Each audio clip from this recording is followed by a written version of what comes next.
안녕하세요. 항상 남들 이야기를 듣기만 하던 제가 이런 곳에 제 사연을 보내는 날이 오네요. 글솜씨가 없어 잘 전달할 수 있을지 걱정입니다만 최선을 다해 적어내려 볼게요. 저는 나이가 곧 40줄에 접어드는 사람이지만 남들 다 있는 남편도 자식도 하나 없습니다. 남들은 이런 저를 보며 쓸쓸하겠다, 적적하지 않느냐, 이제라도 늦지 않았으니 재혼을 해보는 것이 어떠냐 물어오지만 저는 그럴 생각이 없어요. 남편과 시어머니 없이 혼자 사는 것이 이렇게 속편한 일인지 지난 세월 모르고 살았던 것이 안타까울 정도로 잘 지내고 있거든요. 저와 남편은 지인 소개로 만난 사이였어요. 남편의 첫인상은 몹시 화통해 보이는 사람이었습니다. 남편은 좋게 말하자면 남자답고 통이 크고 이왕 시작했으면 뭐든 제대로 해봐야지 하는 사람이었어요. 나쁘게 말하자면 근거 없는 자신감이 넘쳤다고 할 수 있겠네요.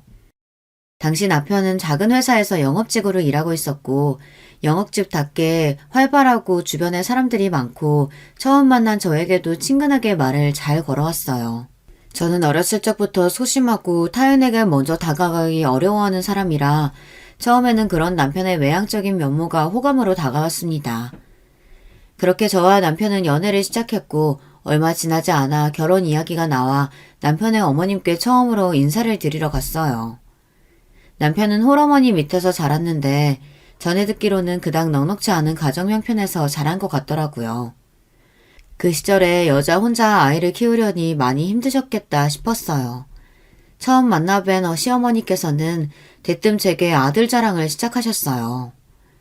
우리 아들이 하도 네가 좋다고 해서 특별히 결혼 허락해주는 거야. 애가 인물이 빠지니 성격이 빠지니 장차 아주 크게 될 인물인데 지금은 잠깐 작은 회사에서 사회 경험 쌓는 거지. 솔직히 말하자면 너랑은 급이 안 맞는 수준인데. 애고 결혼할 거라길래 얼마나 대단한 여자를 데려오나 싶었더니 애가 다 보는데 여자 보는 눈이 없단 말이야. 시어머니께서는 남편에 대한 집착이 굉장히 심하셨어요. 오랜 시간 동안 혼자서 가정고생을 다하며 남편을 키우셔서 그런가 어쩔 때 보면 아들이 아니라 본인 남편을 대하는 것처럼 제게 질투를 하기도 하셨습니다. 자리 내내 시어머니께서는 저를 깎아내리며 남편을 치켜세우셨고 민망해서 시선을 들 곳을 찾지 못할 정도였어요. 시어머니께서는 남편이 어디 빠지는 부분이 있냐며 연신 칭찬하기 바쁘셨지만 솔직히 말해서 남편 인물이 그리 잘난 편은 아니었어요. 지극히 평범한 얼굴에 키도 작은 편이었죠. 장차 크게 될 사람이라며 자랑하셨지만 그거야 모르는 일이고 당신은 작은 회사의 영업직에 불과했고 저 또한 회사에 다니고 있었으니 남편에 비해 그리 부족할 것도 없는 조건이었습니다.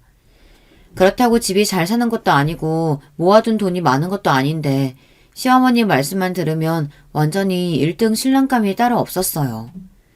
주변에서 다들 소개시켜달라고 난린데 남편이 제가 좋다고 해서 특히 결혼을 허락해 주는 거라면서 고마운 줄 알라고 하시더라고요. 기분이 많이 상하기는 했지만 그래도 혼자서 남편을 키우셨다니까 고슴도치도 지 새끼는 예쁘다고 시어머니 눈에는 부족할 것 없는 아들처럼 보일 수도 있겠지. 넓은 마음으로 이해해보려고 했었고 그렇게 결혼 준비를 시작했습니다. 결혼은 준비 과정부터 쉽지가 않았습니다. 시어머니께서는 사사건건 저와 남편의 결혼 준비에 참견하셨고 제가 시어머니랑 결혼을 하는 건지 남편이랑 결혼을 하는 건지 구분이 되지 않을 정도였습니다. 직장 위치부터 문제였어요. 회사 때문에 타지에 나와 살긴 했지만 제가 고향은 꽤 멀리 있는 지방이었거든요. 시어머니께서는 무조건 본인의 집 근처에서 결혼식을 해야 한다며 애초에 지방에 있는 사람들이 올라오는 게 상식에 맞는 거 아니냐, 굳이 도시 사는 사람들이 시골에 내려가야 하냐 못을 박으시더라고요. 애초에 식장도 도시에 많았고 부모님께서도 결혼식은 그쪽에서 올리는 게 어떠냐 물어오셨기에 그렇게 진행할 생각이었지만 처음부터 제 의견은 묻지도 않으시고 당연히 본인 집 근처에서 식을 올려야 한다 생각하시는 태도가 조금 안 입곱기는 했어요. 게다가 지방 사람들이라며 은근히 제 출신지를 무시하시더라고요.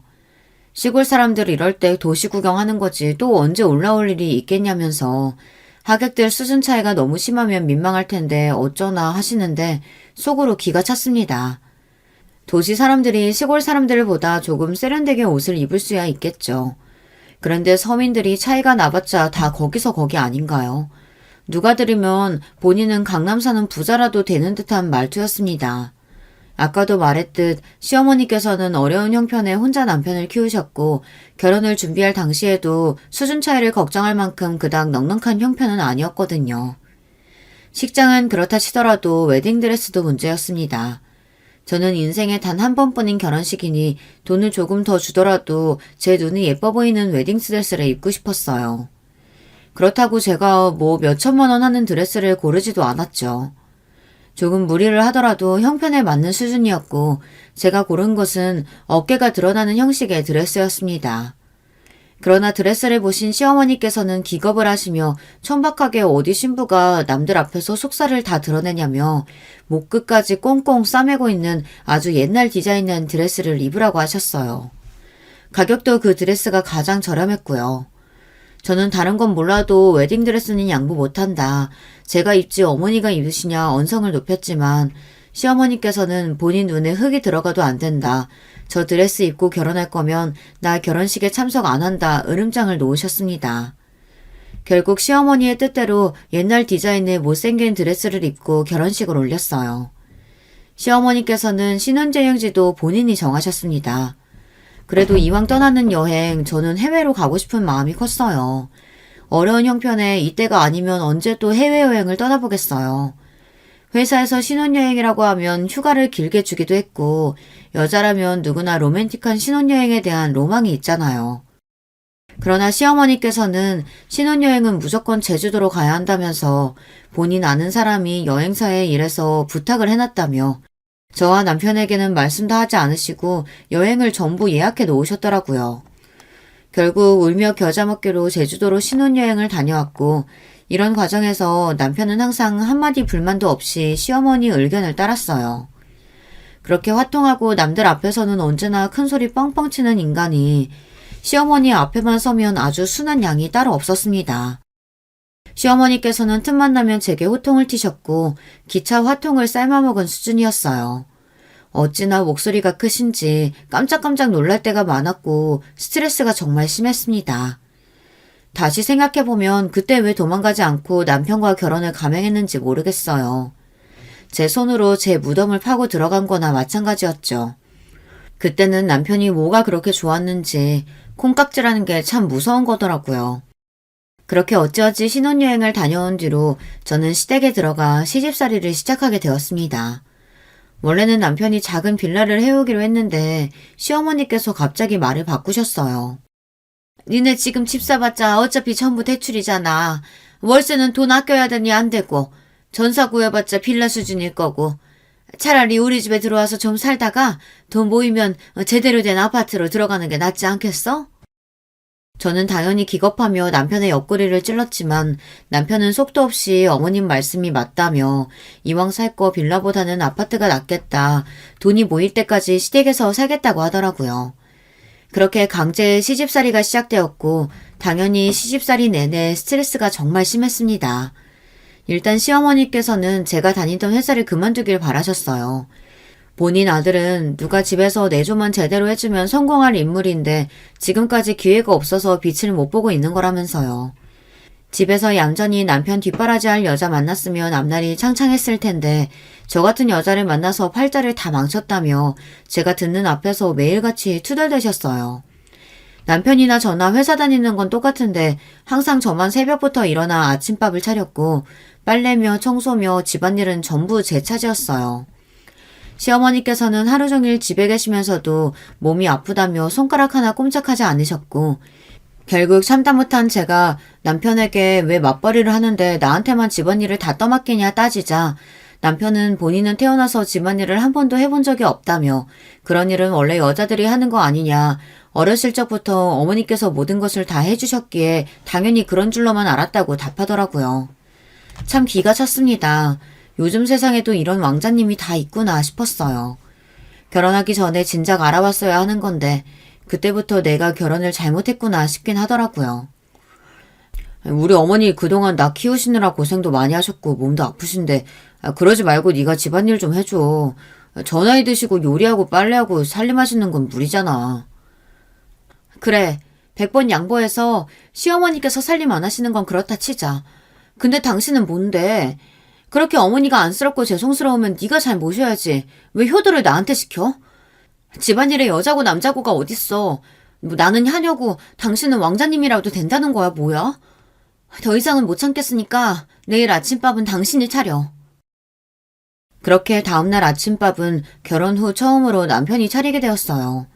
반찬은 인스턴트 햄과 전자레인지에 데우기만 하면 되는 국뿐이었지만 시어머니께서는 노발대발하시며 어디 남자가 주방에 들어와 요리를 하냐며 너는 부인이라는 애가 정신이 있냐 없냐 저를 질책하셨습니다.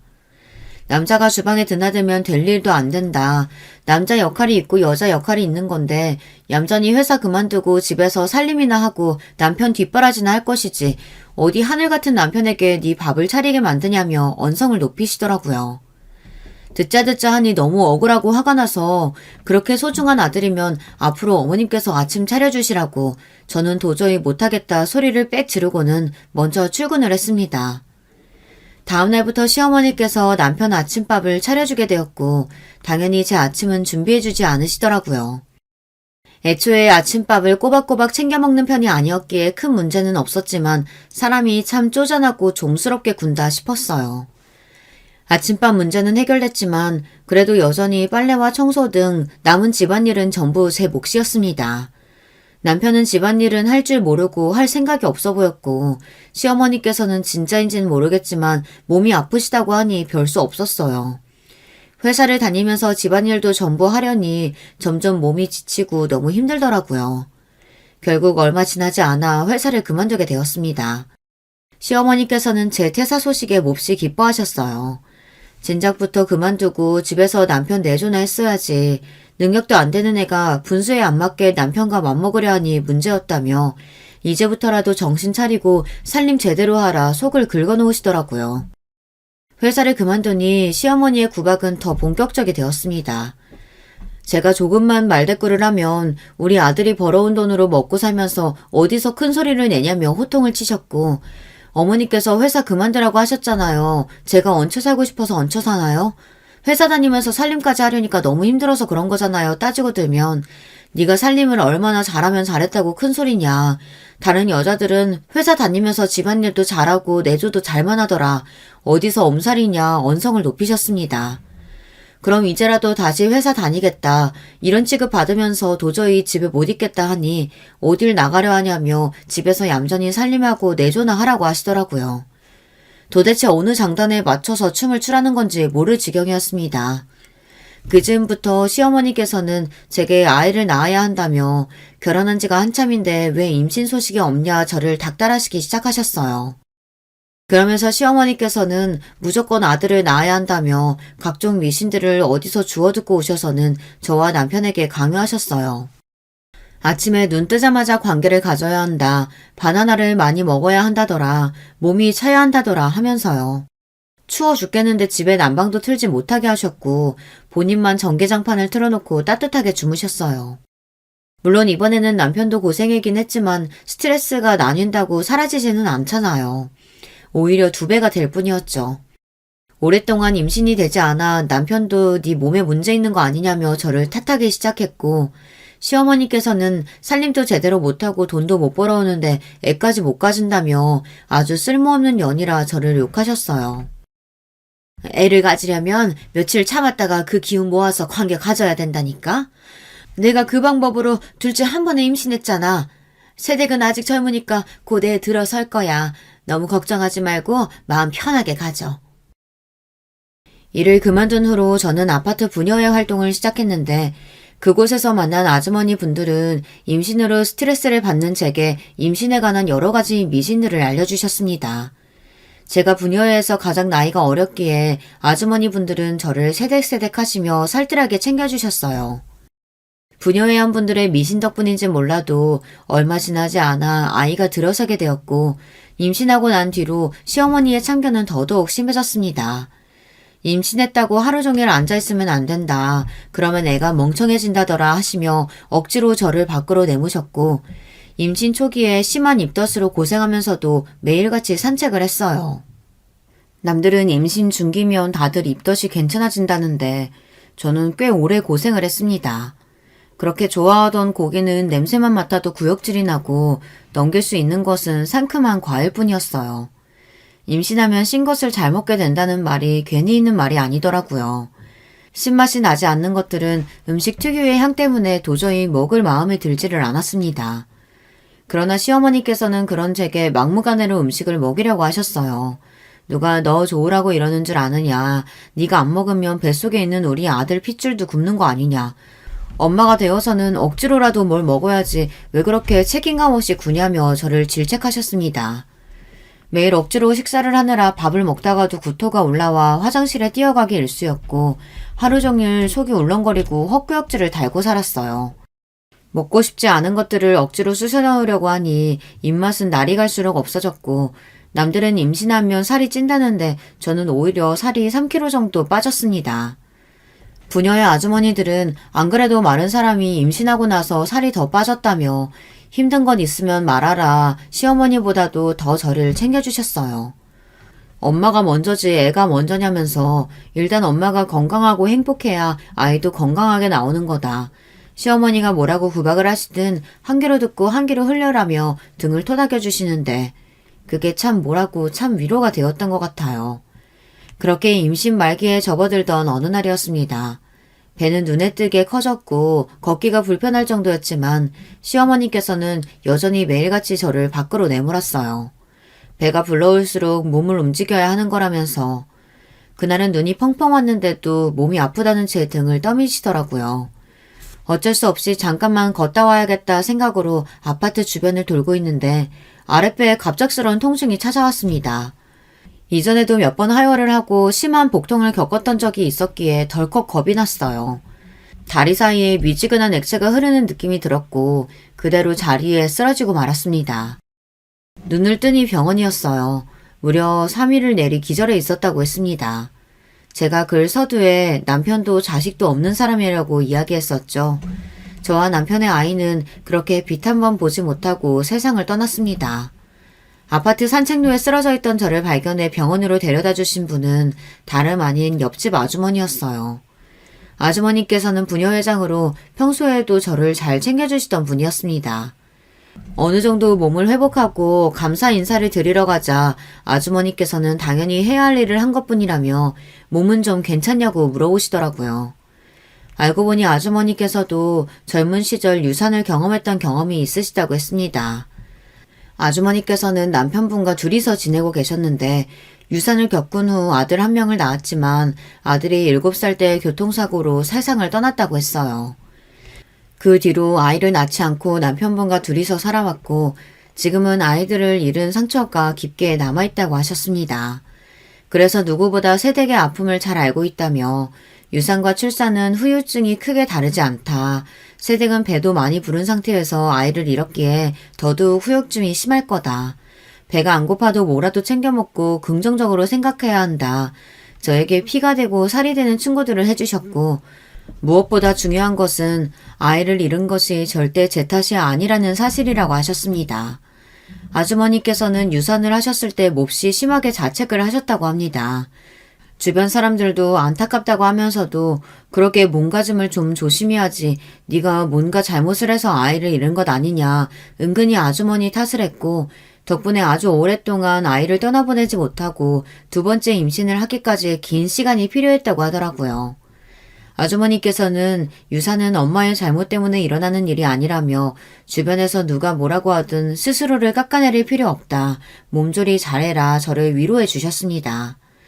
그렇지 않아도 아이를 잃은 뒤로 시어머니께서는 제게 도대체 몸 관리를 어떻게 했으면 다 커가던 애한테 문제가 생기냐며 도대체 너란 애는 쓸모가 뭐냐며 구박을 하셨고 남편과의 사이도 많이 소원해진 차였어요. 애써 멀쩡한 척 하고 있었지만 속이 썩어 문드러가고 있었고 이런 제 마음을 다 알고 있었다는 듯 위로의 말을 건네주시는 아주머니 앞에서 한참을 울었던 기억이 납니다. 그 뒤로 아주머니께서는 제게 맛있는 음식을 가져다 주시기도 하고 좋은 물건이 생기면 나눠주시기도 하면서 저를 많이 챙겨주셨어요. 덕분에 유산의 상처를 잘 극복해낼 수 있었던 것 같아요. 만약 아주머니가 계시지 않았다면 매일같이 저를 구박하는 시어머니와 저를 없는 사람 취급하는 남편 사이에서 제정신으로 지내기 힘들었을 거예요. 남편은 유산 후로 저를 대하기 어려워하더니 점점 제게 말도 섞지 않고 사이가 멀어지기만 했습니다. 저 또한 아이를 잃은 것을 전부 제 탓으로 돌리는 남편이 원망스럽기에 먼저 다가갈 생각은 들지 않았어요. 그렇게 무얼 위해 사는지 모를 시간들이 지나가던 어느 날이었습니다. 마트에서 장을 보고 돌아가는 길에 익숙한 얼굴을 발견했어요. 옆집 아주머니의 남편분이었고 옆에는 웬 처음 보는 젊은 여자가 있었습니다. 둘은 아주 가까운 사이처럼 대화를 나누고 있었고 처음에는 여동생인가 싶었어요. 그런데 갑자기 손을 맞잡는 거예요. 누가 봐도 다정한 연인처럼 보였고 둘은 모텔촌 쪽으로 걸어가고 있었습니다. 저도 모르게 둘의 뒤를 밟았고 함께 모텔 안으로 들어가는 장면을 제 두 눈으로 똑똑히 목격했어요. 가슴이 쿵쿵 뛰었고 이 사실을 당장 옆집 아주머니께 가서 알려드려야 한다는 생각이 들었습니다. 그러나 마을로 돌아가는 도중 마음이 복잡해지더라고요. 아주머니께서 이미 남편분의 불륜 사실을 알고 계신 건 아닐까. 알면서도 일을 크게 만들기 싫어서 모른 척 지내고 사시는 건 아닐까. 남의 가정사에 내가 괜히 끼어드는 게 아닐까. 본인의 치부를 남한테 들켰다고 생각해 불쾌하실 수도 있다. 그냥 못 본 척 넘어가는 것이 현명한 대처가 아닐까 싶다가도 그동안 저를 살뜰히 챙겨주신 아주머니를 생각하면 남편분의 불륜을 알면서도 입을 다물어버린다는 사실이 너무 양심의 가책이 느껴졌습니다. 한참을 고민하던 저는 결국 아무것도 못 본 척 아주머니 남편분의 불륜을 묻고 지나가기로 했어요. 아무리 생각해도 제가 아주머니께 그 사실을 말씀드리는 것이 너무 주제넘는 짓 같았거든요. 요즘 별일 없으세요? 날씨가 많이 풀렸는데 꽃구경 가면 참 좋을 것 같아요. 저희 남편은 그런 거에 통 관심이 없어서. 아주머니 바깥분은 어떠세요? 나들이 같은 거 자주 나가세요? 날이 많이 따뜻해지긴 했지. 나들이라 글쎄 남편이 그런 걸 좋아했었던가. 그러나 애써 모른 척 지내보려고 해도 그 사실이 계속 마음에 걸렸고 아주머니께 은근슬쩍 남편분 얘기를 꺼내보자 아주머니께서는 한숨을 푹 쉬셨습니다.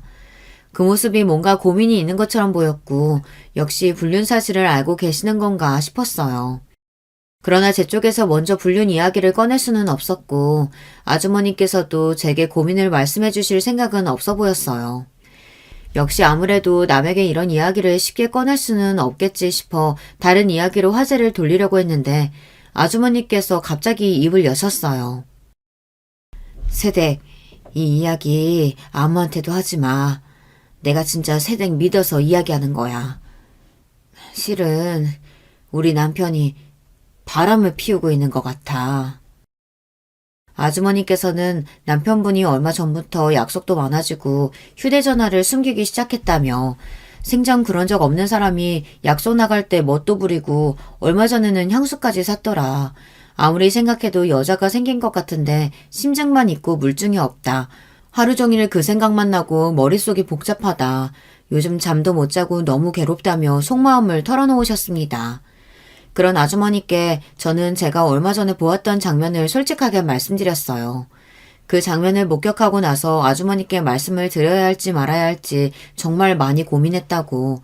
그렇지만 아무리 생각해도 주제넘게 나서는 것 같아 일찍 말씀드리지 못했다. 죄송하다 이야기하니 아주머니께서는 고개를 가로저으셨습니다. 아니야, 세댁. 말해줘서 고마워. 역시 여자가 생긴 게 맞았구나. 혹시나 해서 말하지만 이 얘기 다른 사람들한테는 비밀로 해줘. 저는 당연히 그러겠다 고개를 끄덕였고 그렇게 집으로 돌아왔어요. 오랜 시간 알터니가 빠진 것처럼 속이 시원하긴 했지만 한편으로는 옆집 아주머니가 걱정되기도 했습니다. 자식 하나 없이 서로만 바라오며 살아오셨던 부부 사이인데 제 앞에서는 덤덤한 척 하셨지만 속으로는 얼마나 피눈물이 나셨겠어요. 아주머니께서는 그 뒤로 이혼 소송을 진행하셨고 남편의 불륜이 인정되어 꽤 큰 금액의 위자료를 받고 이혼을 하셨습니다. 남편분께서 부동산 쪽을 일을 하셨거든요. 벌이가 어느 정도 있는 사람이었죠. 그러나 위자료 금액이 뭐가 그렇게 중요하겠어요. 아주머니의 마음속에는 씻을 수 없는 상처가 남게 되었을 텐데요. 아들이 그렇게 세상을 떠나고 난 후부터 우리 사이는 점점 소원해져 갔어. 내가 애써 그걸 무시하고 있었을 뿐이지 아닐 거라고 믿으며 현실을 부정하려고 했던 거야. 다른 여자 좋다고 바람난 놈 뭐가 아쉽다고 울고 앉아 있겠어. 돈도 많이 받았겠다. 나도 젊은 놈으로 하나 새로 구해야지. 아주머니께서는 아무렇지도 않은 척 화통하게 말씀하셨지만 저는 그 안에 숨어있는 슬픔과 상처를 볼 수 있었습니다. 아주머니께서는 저희 친정어머니와 성격이 참 비슷하셨거든요. 저희 어머니는 시장에서 반찬 가게를 하시는 분이었고 장사하는 사람들이 다 그렇듯 성격이 걸걸하신 편이었어요. 목소리 크고 남들 앞에서 기죽지 않고 능청스럽고 뻔뻔하게 손님들한테 말도 붙이시고요. 항상 본인보다 주변 사람들을 먼저 챙기시는 분이었고 다정하고 친절한 성격은 아니었지만 어머니 주변에는 언제나 사람들로 붐볐어요. 옆집 아주머니께서도 얼핏 보면 툭툭 쏘는 말투에 까칠하다 느껴질 수 있는 성격이었지만 본인 사람들은 살뜰하게 잘 챙겨주시는 분이었고 어딜 가나 모임의 중심이 되시는 분이었습니다. 부녀회장 자리도 본인이 원하시기보다는 남들이 원해서 맡게 되었다고 하시더라고요. 남들이 보기에는 언제나 씩씩하고 혼자서도 아무 문제 없이 험한 일들을 잘 헤쳐나갈 만한 사람으로 느껴지겠지만 알고 보면 속은 참 여린 분이었어요. 저는 그런 아주머니께 괜찮으신 척해도 힘드신 거 다 안다. 평생을 믿고 산 남편에게 배신당한 거나 마찬가지인데 어떻게 속에서 열불이 안 나겠냐. 우리 어머니께서도 아주머니랑 참 비슷하신 분이셨다. 언제나 제 앞에서 강한 모습만 보이셨기에 어머니는 울 줄도 모르는 줄 알았다. 그런데 제 결혼식에서 소녀처럼 펑펑 우시더라. 제 앞에서는 편하게 계셔도 괜찮다 말씀드리자 아주머니께서는 거짓말처럼 눈물을 쏟아내셨어요. 그 모습을 보니 저희 어머니가 많이 생각나더라고요. 그렇게 한참을 아주머니를 위로해드렸습니다. 그 일이 있은 뒤로 저와 아주머니 사이는 전보다 훨씬 더 돈독해졌어요. 그즘 저희 남편은 멀쩡히 다니던 회사를 그만두고 갑자기 사업을 하겠다고 설치기 시작했어요. 제가 무슨 사업이냐며 자본금은 있냐, 무슨 장사를 할 거냐 염려 가득한 목소리를 묻자 남편은 넌 뭣도 모르면서 바로 초부터 치려고 하냐며 짜증을 내더라고요. 알고 지내던 친한 친구가 정말 좋은 사업 아이템이 있다고 소개시켜 주었고 남편이 보기에도 꽤 괜찮은 물건인 것 같아 이참에 회사를 때려치우고 사업에 뛰어들어 보겠다며 큰 소리를 떵떵 쳤습니다. 시어머니께서는 애초에 너는 그런 작은 회사에 만족할 만한 인물이 아니었다며 진작 회사를 나와 사업을 했어야 했다. 집에 여자가 잘 들어왔으면 예전부터 잘 풀렸을 일인데 저 때문에 앞길이 막혔다가 이제야 뭔가 풀리려고 하나 보다며 남편의 등을 떠밀었어요. 결국 남편은 회사를 그만두고 본격적으로 사업을 벌이기 시작했습니다. 남편이 소개받은 사업 아이템은 다름 아닌 다이어트 식품 소화 효소였어요. 저는 잘 모르지만 무슨 식약청이며 FDA에서 승인을 받았다며 시중에 널려있는 저가의 물품들과는 차원이 다른 상품이라며 무조건 잘 팔릴 수밖에 없다 자신만만해 하더라고요. 솔직히 제가 보기에는 다른 제품들이랑 뭐가 그렇게 다른가 싶었지만 남편은 두고 보라며 큰소리였고 아파트 앞에 간이 상담소를 차려서 아파트 주부들을 대상으로 먼저 기반을 다지겠다고 했습니다. 원래 주부들이란 다이어트와 할인에 사족을 못 쓰는 법이라며 오픈 기념으로 우리 아파트에 사는 사람들에게만 특별 할인가로 판매한다고 하면 아마 장사가 잘 될 거라고 하더라고요. 그렇게 계획대로 사업을 시작하려는데 제가 염려했던 부분에서 일이 터졌습니다. 1차 물량을 떼오려는데 생각보다 돈이 많이 들었어요. 남편은 지난 세월 모아왔던 돈을 전부 털었지만 그래도 한참이 모자랐습니다. 돈도 없으면서 무슨 사업을 시작하겠다고 설쳤냐. 성공할지 실패할지 모르니 처음에는 조금 규모를 작게 시작하자. 이렇게 무턱대고 물건을 많이 사들여놨다가 하나도 팔리지 않으면 어떡할 거냐 남편을 타박했고 남편은 그런 제게 언성을 높였습니다. 아니 우리 아파트에 사는 주부들만 해도 몇 명인데 이 정도는 당연히 해야 하는 거 아니야? 시작은 이 아파트지만 앞으로 점점 범위를 넓혀서 나중에는 전국적으로 유통시켜서 팔 건데 쥐꼬리만큼으로 시작해서 어느 세월에 성장해. 그러지 말고 네가 장모님한테 말 좀 해주라. 장모님 반찬가게 장사 잘 되잖아. 어느 정도 투자할 만한 돈은 있으실 거 아니야. 남편의 말에 저는 몹시 당황해하며 내 돈도 아니고 우리 어머니 돈을 어떻게 함부로 투자하라고 하냐.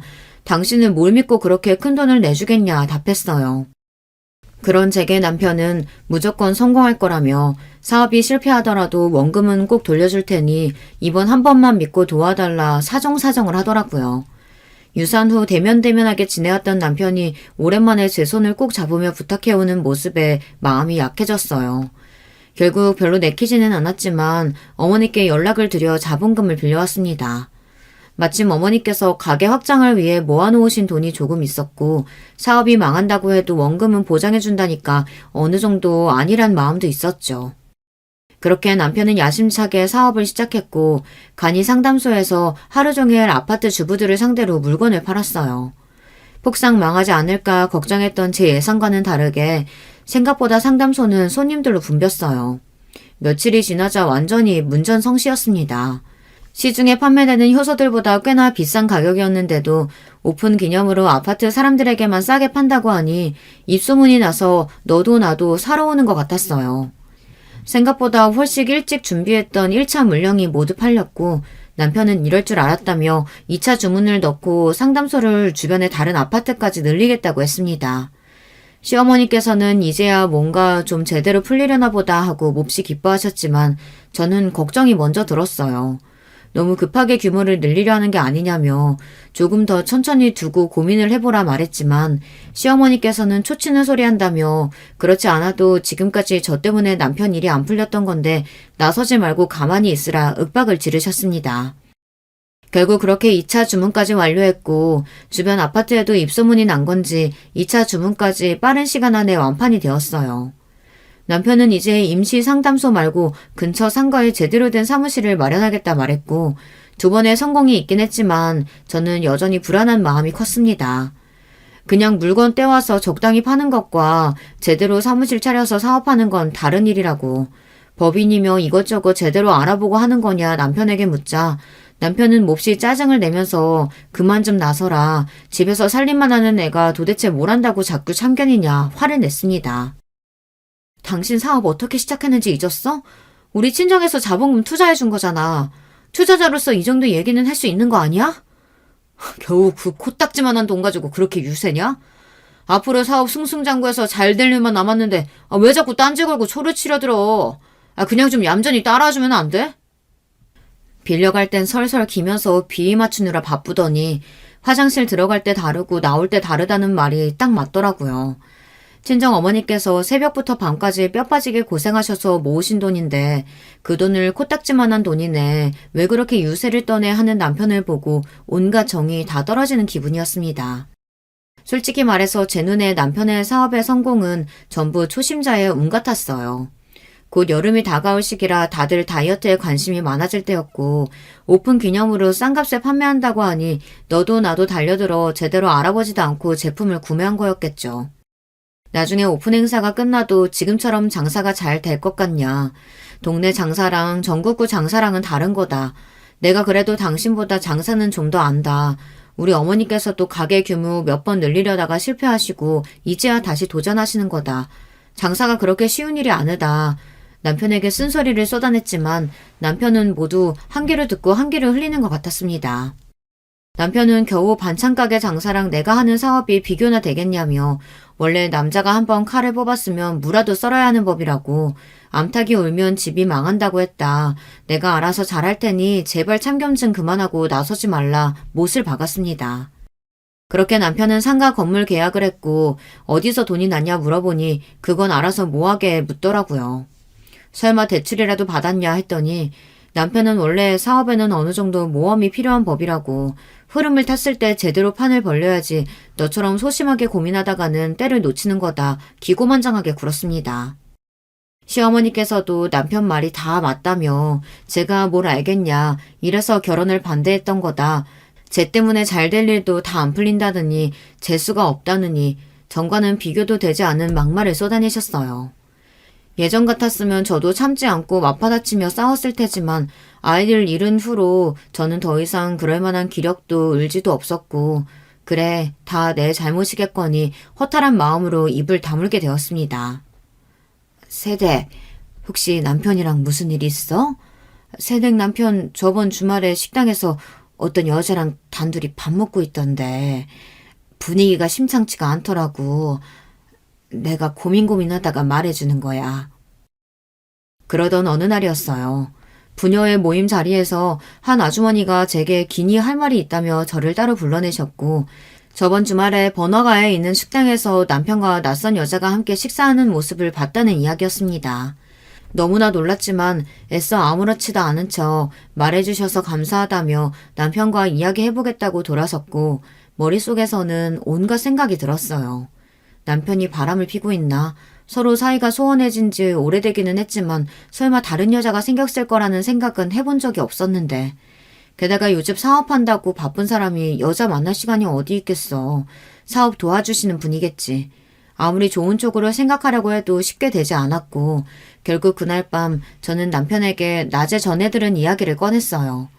당신 저번 주말에 식당에서 여자랑 단둘이 식사한 적 있냐면서요. 어떻게 알았어? 내 뒷조사라도 하고 다니는 거야? 뒷조사라니 내가 그런 걸 왜 해. 가만히 있어도 내 귀로 소식이 다 들려오는 걸. 그 여자 누구야? 진짜 바람이라도 난 거야? 무슨 바람은 바람이야. 입 조심해. 그냥 선 본 거야, 선. 뭐? 선을 봤다고? 어머니가 하도 성화하길래 그냥 한번 나가서 밥 한번 먹은 거라고. 네가 걱정할 만할 일 아무것도 없어. 너 울부증 아니냐? 다른 여자랑 밥 한 끼 했다고 남편을 이렇게 쥐잡듯이 잡아? 너란 여자 진짜 질린다 질려. 알고 보니 시어머니께서 남편에게 선자리를 주선하신 것이었어요. 정말 기가 막히고 코가 막힐 노릇 아닌가요? 멀쩡히 아내가 있는 유부남이 선을 보러 나간다뇨. 그래놓고도 남편은 적반하장으로 저를 울부증으로 몰아가며 화를 냈습니다. 어머니가 하도 성하셔서 그냥 나가서 밥 한 끼 먹은 게 다라고 그 뒤로 만난 적도 없다면서요. 근데 이제 보니 만나서 잘해볼 걸 그랬다고 너 같은 여자 뭐가 좋다고 내가 계속 같이 살아야 할지 도무지 모르겠다며 제게 성을 냈습니다. 상대 여자는 의사 집안 딸이었고 저보다 나이도 훨씬 어리다고 했어요. 시어머니께서 어디서 그런 선상대를 구해오신 것인진 모르겠지만 생각할수록 어이가 없었습니다. 어머니, 정말 너무하신 거 아니에요? 제가 이렇게 멀쩡히 남편 곁에 있는데 선이라뇨. 상대 여자도 남편 유부남인 거 알고 나온 거예요? 그래, 알고 나왔다. 곧 이혼할 거라고 말했어. 실제로도 그렇게 될 거고. 넌 뭐가 그렇게 잘났다고 아까부터 시애미한테 눈을 똑바로 뜨고 따박따박 따지고 드냐? 막말로 네가 이 집에서 무슨 역할을 하고 있는데 살림을 잘하기를 해, 내조를 똑바로 하기를 해. 그렇다고 애기를 낳았어. 밥만 축내는 너 같은 년 앞으로도 데리고 살아줄 생각 없다. 앞으로 사업 잘 풀려서 잘 나갈 일만 남았는데 우리 아들도 수준에 맞는 여자를 만나야지. 군소리 말고 이혼 서류에 도장 찍어라. 제가 뭘 잘못했다고 이혼을 해야 돼요? 전 못해요. 억울해서라도 안 해요. 남편도 시어머니를 거들며 너하고는 사사건건 부딪히고 도저히 스트레스 받아서 못 살겠다며 이혼하지 않으면 어머니께서 투자하신 돈을 돌려주지 않겠다 으름장을 놓았고 사용증 하나 써주지 않고 쉽게 돈을 건네주었던 과거의 제가 몹시 후회스러웠어요. 남편은 구질구질하게 굴지 말고 굳이 서로 얼굴 붉히지 말자며 이혼만 해주면 원금 그대로 바로 돌려줄 테니 도장을 찍으라 독촉했고 결국 저는 그렇게 길었던 결혼 생활에 마침표를 찍게 되었습니다. 젊은 시절을 모두 보냈던 아파트를 떠나게 되니 마음이 참 허했어요. 이곳에 들어올 때까지만 해도 남편과 핑크빛 미래를 꿈꿨었는데 참 부질없는 세월이었구나 싶더라고요. 아파트를 떠나기 전 그동안 저를 챙겨주신 부녀의 아주머님들의 댁을 일일이 찾아다니며 인사를 드렸고 마지막으로 부녀 회장이신 옆집 아주머니 댁의 문을 두드렸습니다. 이혼을 하게 되었다는 제 말에 아주머니께서는 몹시 놀라시며 무슨 일이 있었느냐 물어오셨어요. 아주머니께 그동안 시어머니와 남편이 제게 쏟아냈던 막말들과 남편이 선을 보러 나갔다는 사실, 저희 친정에서 빌려준 돈을 빌미로 이혼을 협박했다는 사실들을 모두 말씀드리니 아주머니께서는 기가 차다는 듯 한숨을 내뱉으셨습니다. 세상에, 새댁 남편 그렇게 안 봤는데 진짜 안 될 사람이었네. 세상에 조강지 쳐버리고 잘 되는 놈 하나도 없는 법이야. 세대, 걱정하지 마. 내가 복수해줄게. 네? 그게 무슨 말씀이세요? 마음은 감사한데 어떻게 복수를 하겠어요? 세대기 저번에 남편 사업 시작했을 때 나한테 얘기했었잖아. 간이 상담소며 뭐며 아파트 주부들 상대로 물건 팔 거라고. 그래서 내가 부녀에 얘기 좀 해놨었어. 많이들 사달라고. 다 세대 잘 되라고 한 일이었는데 알고 보니 그런 속사정이 있었을 줄이야. 세댁은 걱정하지 말고 투자한 돈이나 잘 받아내. 앞으로 쫄딱 망하게 해줄 테니까. 아주머니께서는 그렇게 장담하셨지만 솔직히 그런 일이 가능할 거라고는 생각하지 않았어요. 그저 속상한 저를 위로하시기 위해 해주시는 말뿐일 거라고 생각했습니다. 얼마 지나지 않아 남편은 정말 투자금을 원금 그대로 다시 돌려줬고 이 돈은 또 어디서 난 거냐, 사무실 마련하느라 돈 부족하다고 하지 않았냐 물으니 어차피 앞으로도 쭉쭉 잘 풀릴 텐데 대출을 있는 대로 받아서 물류도 잔뜩 주문하고 사업 규모를 더 늘릴 생각이라고 하더라고요. 이혼까지 한마당에 제가 신경 쓸 바는 아니었지만 과연 사업이 그렇게 잘 풀릴까 싶었습니다.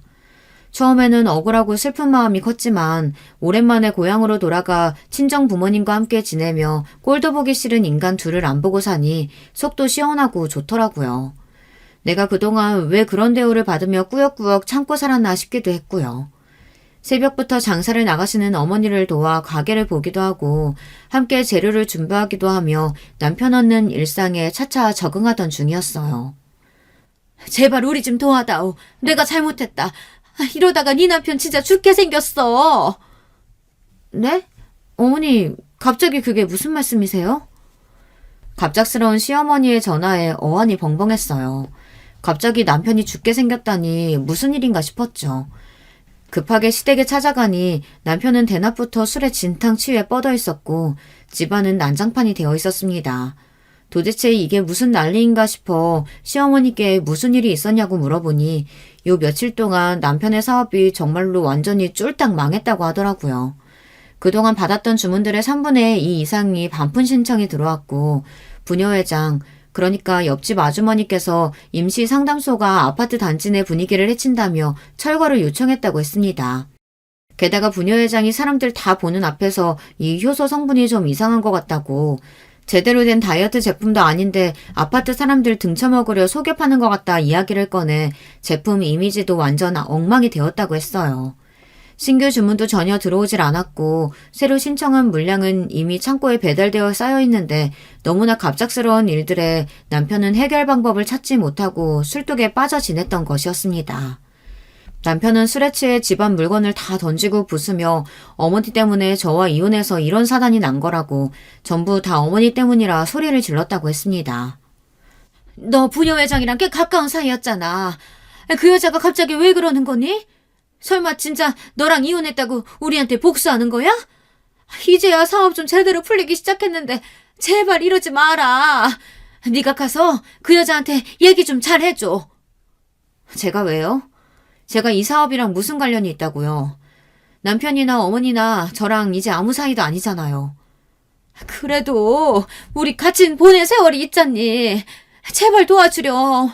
너 없으니까 집안 꼴도 엉망이고 내가 정말 잘못 생각했던 것 같다.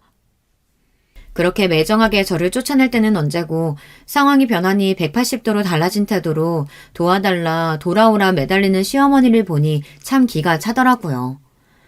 여자 하나 잘못 들여서 집 망했다고 하실 땐 언제고 이제 와서 이러세요? 전 다시는 남편하고 재결합할 생각 없어요. 남편 사업이 망하든 말든 제 알 바 아니니까 알아서 잘 해결해보세요. 그렇게 능력 있는 아들이 그런 문제 하나 해결 못하겠어요? 대낮부터 술에 취해서 드러누워있는 모습이 참 대견스럽기도 하네요. 다 어머니께서 잘못 키우신 거예요. 능력은 쥐뿔도 없는 사람이 뭐라도 된 것 마냥 키우셨으니 지가 잘난 줄 알고 깝치다가 빚더미에 오른 거죠. 다 자업자득이에요. 아무튼 저는 더 이상 이 사업에 관련되기도 싫고 신경 쓰기도 싫으니 다시는 연락하지 마세요. 그렇게 저는 시어머니를 뿌리치고 아파트를 빠져나왔습니다. 며칠 전 시댁에서 비참하게 쫓겨날 때와는 완전히 다른 기분이었어요. 이 모든 일들이 전부 다 아주머니 덕이었고 비싼 과일 세트를 사들고 얼마 뒤 아주머니 댁을 찾아갔습니다. 아주머니께서는 뭘 이런 걸 다 사왔냐며 원래 그런 나쁜 놈들은 벌을 받아야 하는 거다. 그리고 그 효소는 진짜 제대로 된 상품이 아니었다며 중국산 싸구려 제품을 패키지만 바꿔 유럽산으로 속여 팔았던 것이라고 하더라고요.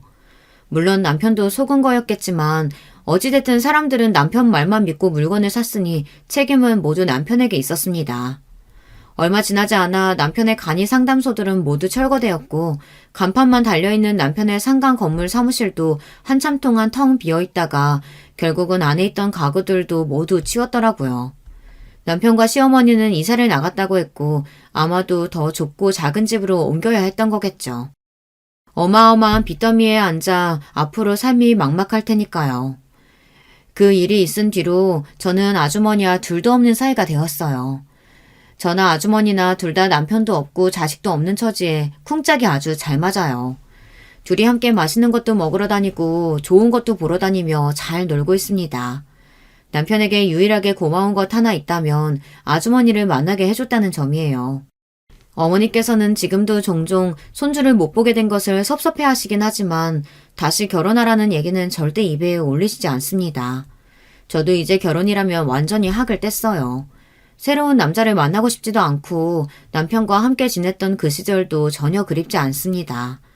누구의 간섭도 구박도 없이 저 혼자 원하는 대로 살아가고 있는 지금이 너무나 행복해요. 참 오랜 세월 동안 제 자신에게 미안한 짓을 하며 살아왔던 것 같아요. 조금 늦긴 했지만 이제라도 온전히 저를 위한 삶을 살아보고 싶습니다. 누구 부인, 누구 며느리가 아닌 제 이름 석자로 당당히 평생 살아갈 거예요. 여러분들도 언제나 남을 위한 삶이 아니라 스스로를 위한 삶을 사실 수 있기를 바랄게요. 제 사연 들어주신 모든 분들께 감사드립니다. 안녕하세요. 매일마다 사연 전해주시느라 그리고 또 들으시느라 모두 재미있는 수고들 하십니다. 여태까지 그걸 누리기만 한 애청자로서 제 얘기를 보내는 것으로 그 값을 치러볼까 해요. 저는 결혼하고 나이가 꽤 먹을 대로 먹어서 손주 자식들도 본 여자고요. 남편이 저보다 5살 연상이었어요. 그리고 남편이 6남매 중에서 무려 막내였거든요. 2남 4녀 집안이었는데 참 신기하게 첫째와 막내만 아들이고 가운데 넷이 딸이라서 남편이 유독 어리광을 피우며 자라났다고 합니다. 뒤늦게 생각을 해본 것인데 그리하여 이 남자가 하도 독불장군이니까 다른 여자들이 결혼 안 하고 헤어졌던 것이 아닐까 싶더군요. 이렇게 실없는 가정도 나중에 해본 것일 뿐 당시에는 정신없이 살림 차리고 살았던 것 같아요. 저는 늘 빌빌거리고 살았던 집안의 핏줄로 태어났어요. 타고난 머리마저 총명하지 못했고 소일거리만 전전했던 제가 일찍 결혼을 한 것은 당시로는 최선의 선택이었죠. 지금 나이 꽤 잡수신 분들 중에서는 분명히 당시의 상황 때문에 결혼에 이르렀던 경우가 무척 많을 줄로 압니다. 제가 어렸을 적에 봐왔던 동네의 오빠 언니들이 거의 다 그랬거든요. 그래서 결혼 생활은 화목이 넘친다기보단 무덤덤한 느낌에 가까웠으나 저는 아내 역할에 최선을 다하고자 했고 남편 역시 자기 위치를 공고히 하려 노력했네요. 남편은 원래 부품 생산업체에서 일을 하던 사람이었는데 저와 결혼 후에 벌이를 늘리려 궁리를 하다가 지인과 의기투합하여 작은 공장을 차렸어요. 그런데 제가 거론을 드렸습니다만 남편이 독불장군 같은 면모가 강했거든요. 그러니 동업이라는 게 체질에 안 맞았을 거예요. 결국 남편이 독자 노선을 선언했고 그 후에 자기만의 공장을 차렸습니다. 이건 역시도 아주 아담한 규모일 수밖에 없었고요. 이후에 무리하게 규모를 확장하게 됐는데 그 계기는 잠시 후에 알려드리도록 할게요. 참고로 저는 부끄러운 대목이지만 남편의 공장 일에 대해 잘 몰랐어요. 물어본 적이 있었는데 그럴 때마다 핀잔만 들었거든요. 연희 아빠, 공장에 나가서 아침부터 밤까지 무슨 작업이란 걸 하는 거예요? 원래는 일하는 시간대가 그게 아니었는데 얼마 전부터 바뀌었잖아요. 대체 뭔 변화가 있었길래 일을 그리 오래 하는 건데요? 당신은 그런 거 몰라도 돼. 총 관심도 없다가 갑자기 그런 건 왜 궁금해? 집에서 애들이나 보면서 살림하고 당신 시댁한테나 더 잘할 궁리나 할 것이지. 그렇게 헛된 생각할 여유가 있거든. 동네 아줌마들하고 부업이나 시작해. 아니 나는 그냥 너무 궁금하니까 한 번쯤은 물어봐야겠다고 생각했을 뿐이에요. 그렇다면 알았어요. 전 참견하지 않을게요. 남편은 남자가 하는 일, 여자가 하는 일 딱 이분법적으로 나누어서 생각하고 행동하는 사람이었고요. 아내인 저는 그저 바깥 일이나 세상 돌아가는 이야기에 관심 두지 말고 묵묵하게 내조만 하면서 얌전하게 살아야 한다고 여기는 사람이기도 했어요. 이런 부부가 딸 하나, 아들 하나 이렇게 남매를 낳고서 키웠어요. 저는 첫째 딸에게 늘 미안한 마음을 가지고 있었죠. 여러분께 저의 부끄러운 치부를 드러내는 셈이 되는 것을 털어놓아 보자면 저희 딸은 말이죠. 단지 아들이 아니라 딸이라는 이유로 시도 때도 없이 혼나본 적이 있는 아이였습니다. 지금도 그때를 생각하면 가슴이 미어지네요. 제가 너무 부족한 엄마였다는 사실이 참담해져요. 시댁에서 특히나 첫 출산을 아들 말고 딸로 해버렸다면서 저를 미친 듯이 구박하고 모진 막말들을 날려댔었기에 저도 거기에 길들여져 있었나 봐요. 기껏 우리 집안에 귀한 막내 아들을 내줬건만 네가 은혜를 이따위로 갚어? 아유, 손자가 아니라 손녀를 우리한테 안겨줄 용기가 나더냐? 쥐뿔 하나 가진 거 없는 웬 거지 같은 년을 막내 며느리로 맞아주고 받아들여줬더니 아들 낳게 생겨서 그나마 그것 하나 봤던 건데 덜컥 딸을 낳어? 아유, 너는 네 서방 보기도 부끄럽지 않았니? 첫 아이, 제 딸을 낳고서 몸이 너무 안 좋았던 제가 몸조리라도 하려고 힘없이 누워있을 때 시어머니께서 그런 역성을 내셨던 것이 지금까지도 너무나 생생하네요. 그 고함에 놀란 저희 딸, 그 갓난 아기가 자다가 깨서 울음을 터뜨리자 시어머니께서는 저에게 당장 저것이 시끄럽게 하는 걸 막으라며 화를 내셨었죠. 그러면 저는 온갖 서름을 다 끌어안은 채로 딸을 품에서 달랬고요. 하도 그런 상황에 자주 처하다 보니까 저도 모르게 딸이 자라면서 시어머니나 시누이들에게 구박받고 차별받는 모습을 봐도 나서서 하지 마시라 이렇게 강한 제지를 하지 못하게 됐던 것 같아요. 딸을 낳았다는 이유로 온갖 손가락질을 받았던 것이 제 마음에 인으로 박혀 있어서 저를 움츠러들게 했던 거예요. 어렸던 딸이 얼마나 서럽고 힘들었겠나요? 저는 단지 배움이 짧았다는 핑계로는 용서가 안 될 만큼 부족한 사람이었던 듯 싶어요. 인격이 덜 자랐었던 것이죠. 자기를 지켜주지 못하는 엄마가 딸 입장에선 얼마나 미웠을까요?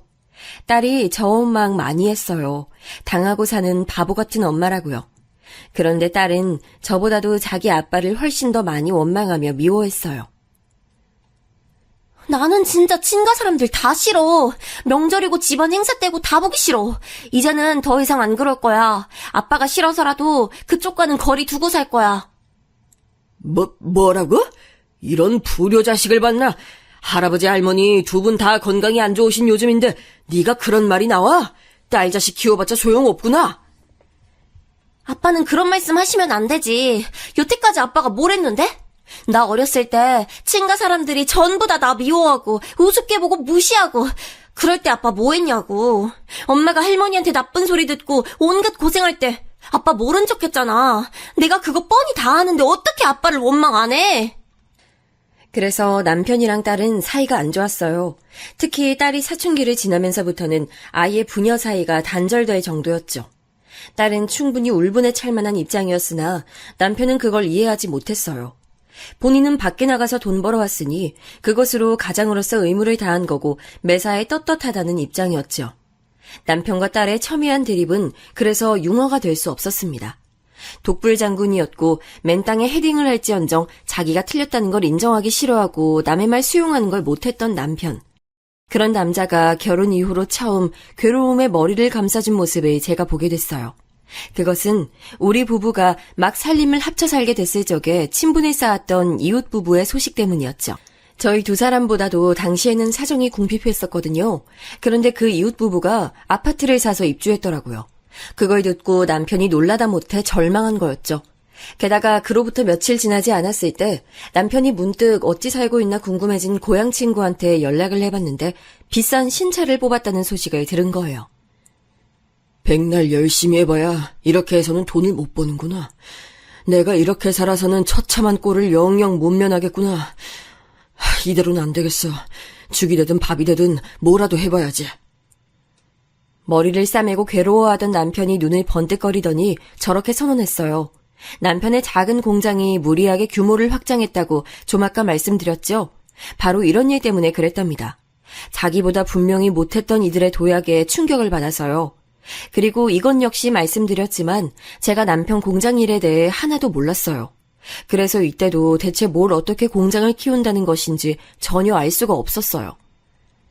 남의 돈 벌어주는 걸로는 절대 안 돼. 내 돈을 벌어야 돼. 내가 사장이고 내가 대표야. 연희 아빠, 갑자기 왜 이렇게 격양이 됐어요? 내가 잘은 모르겠지만 무슨 위험한 발상하고 있는 건 아니죠? 위험한 선택하기 전에는 나와 우리 애들도 생각해줘요. 혹시라도 공장 날아가면 우리는 다 어떡하라고. 모르면 말 얹지 마. 괜히 쓸데없는 노파심 부리지 말라고. 내가 누누이 말했지만 당신은 그냥 살림이나 잘하고 성현이 싸가지 없는 성격이나 고쳐놓고 집에서 인형 눈깔이나 붙여. 저는 남편의 일이 염려됐지만 으름장 한 번에 고개를 숙였었네요. 우리 부부는 그런대로 화목함을 유지하며 살았지만 서로에게 속내를 다 터놓고 사는 부부는 아니었어요. 솔직히 말씀드리자면 그때는 그러한 걸 의식조차 못했었네요. 남들도 다 이렇게 살겠거니 하는 생각뿐이었어요. 미묘한 단절이 존재했던 저희 가정. 남편은 공장의 규모를 키운 뒤 이막의 지평을 열었고 딸은 시집을 가서 외국으로 떠나버렸어요. 제가 일찍 결혼을 했기 때문에 괜히 딸은 결혼을 늦게 갔으면 하는 소망이 살짝 있었는데요. 결코 뜻대로 되지 않더군요. 사위는 동남아의 공장을 가동하고 있는 회사에 다니고 있었는데 저희 딸과 결혼 후에 현지로 발령을 받았어요. 몇 년이 지나고 이제 그곳에서 다른 일이 새로이 잡게 되는 바람에 귀국하지 않고 계속 타지 생활을 이어나가게 됐고요. 손주들도 외국살이를 한 거죠. 태어났을 때와 잠깐씩 한국에 들어왔을 때 말고는 외국에 있었으니 손주들에게는 모국이 오히려 낯선 실정이랍니다. 삶이 한 가지 형식만 있는 것도 아니고 일찍 결혼을 한다고 해도 모습이 천차만별일 수가 있는 거였구나. 외국에서 쭉 살아간다니 그런 건 생각도 못 해봤는데. 처음엔 딸의 선택에 많이 놀랐고 걱정으로 밤잠을 설칠 때가 많았으나 시간이 흐르면서 딸의 인생이 참 다채롭고 멋져 보인다는 것을 스스로 인정하게 됐네요. 첫째가 딸, 둘째가 아들이라 말씀을 드렸죠. 저의 든든하고도 튼튼한 가지가 아들이었음을 솔직하게 밝히는 바예요. 정말 가감없이 고백을 하건대 아들이 딸보다 더 귀했으며 더 아픈 손가락이었고 더 애달팠죠. 그러니까 제가 후에 딸을 향해 미안한 마음을 더욱 갖게 된 거예요. 저는 아들 바라기 엄마나 다름없었으니까요. 딸을 낳고 나서 겪었던 그 모진 수모들, 그렇기에 오매불망 기다렸던 아들이라는 존재, 지원해준 것 하나 없었으면서 늘 큰소리만 쳤던 얄미운 시댁이라는 그 괴로움에서 저희 아들이 얼추 벗어나게 해줬죠. 얼마나 고맙고 대견하고 기특하고 보기만 해도 배가 불렀는지 몰라요. 눈에 넣어도 안 아프다는 말은 어린 아들을 바라볼 때 제가 매번 하고 싶은 말이었네요. 저희 아들 어렸을 때는 그래서 천진무구했어요. 마치 세상 물정 하나도 모르는 순수함의 결정체 같았고요. 그런데 자라면서 조금씩 변하더군요. 많이 차분해졌고 그러면서 한편으로는 학교 생활에 잘 녹아들지 못했어요. 저희 아들 사춘기 때 남편이 자주 혼냈어요. 아들놈한테 우리가 거는 기대가 큰 건데 네가 지금 이러고 있을 때야? 정신 차려라 이놈 자식아. 네가 잘해야 우리 가족이 사는 거야. 모든 게 너한테 달렸는데 왜 그걸 몰라? 저희 아들은 사춘기 때 감수성이 유난히 예민했었는데 그걸 이해하지 못했던 남편이 자꾸만 소심한 모습 보이지 마라. 친구 하나 없이 다니는 건 찌질한 놈이나 하는 짓이다. 전교 10등 안에 들어야만 한다. 이런 요구를 하면서 윽박을 질렀었죠. 그게 아들은 부담이 됐고 스트레스를 크게 받았었나 봐요. 당시에는 생각을 못 해봤지만 딸은 자기 아빠를, 아들은 자기 엄마를 각각 타고난 성정에서 닮았던 것 같네요. 저는 아들의 태도가 이해갔지만 섬세하지도 용기가 있지도 못했기에 쓸모있는 도움을 줄 수가 없었고요. 아들은 커서 자기 아빠 공장에서 일하기 싫어했어요. 자립을 꿈꿨고 아빠라면 은근하게 질색을 했지요. 나는 아빠랑 일 못해요. 그럴 생각 한 번도 안 해봤고 제게 어떤 회유를 하신다고 해도 안 넘어갑니다. 제 살 길은 알아서 찾아갈 테니까요. 이런 배은망덕한 놈을 다 봤나? 아들이 일을 안 받으면 누가 일을 받으란 거야? 에라이 그래! 다 때려치워! 남편이 그때 몹시 화를 냈고 아들하고도 사이가 틀어져 버렸죠.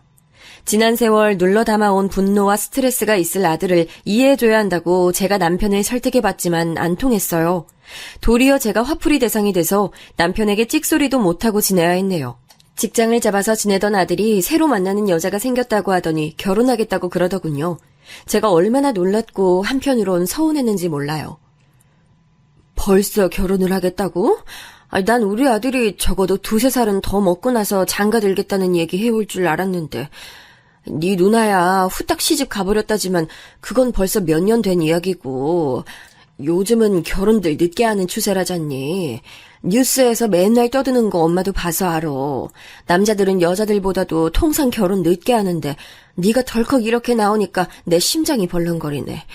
아직 기반도 안 잡혔으면서 꼭 서둘러야겠니?